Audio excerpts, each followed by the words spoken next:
Hello friends, সবাই কেমন আছো? আমি ভালো আছি। আজকে খুব সুন্দর একটা রেসিপি নিয়ে চলে এসেছি তোমাদের সকলের জন্য।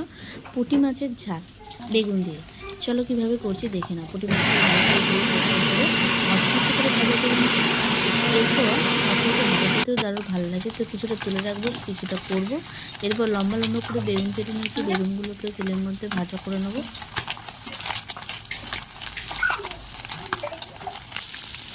তারপরে তেলের মধ্যে কালো জিরে ফোড়ন দিয়ে দিয়েছি।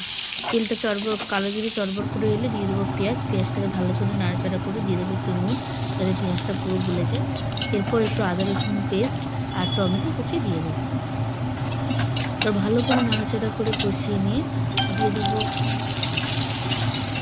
একটা মিক্সচার জারেতে সর্ষে বাটা, ধনে জিরে বাটা বেটে নিয়েছি সামান্য একটু, ওগুলোকে মিশিয়ে নেবো। ভালো করে মিশিয়ে নিয়ে দিয়ে দেবো একটু হলুদ গুঁড়ো। মিক্সারে থাকা জলটার মধ্যেই দিয়ে দেবো হলুদ গুঁড়ো আর অল্প একটু সামান্য লঙ্কা গুঁড়ো দিয়ে গুলিয়ে দিয়ে দিয়েছি। এবার ভালো করে ফুটিয়ে নেবো। পারলে আর একটু ঢাকা দিয়ে যদি করতে পারো খুবই ভালো। এরপরে আমি বেগুন আর মাছটা দিয়ে দেবো। ভালো করে মিশিয়ে নিয়ে সামান্য একটু জল বাড়িয়ে দেবো, যাতে মাছের মধ্যে আর বেগুনের মধ্যে সর্ষে বাটার রসটা ঢুকে যায়। এরকম ভালো করে জাল দিয়ে চাইলে চেরা কাঁচা লঙ্কা উপর থেকে দিতে পারো, আমি দিইনি কারণ বাচ্চারা খাবে।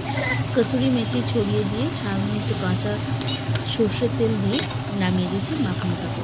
গরম ভাতে খুব সুন্দর লাগে, দারুণ লাগে। বানিয়ে খেয়ে দেখো, তোমাদের সকলে ভালো লাগবে। বাঙালি মাছে ভাতে সবসময় যে কোনো মাছকে বাঙালি আপন করতে জানে।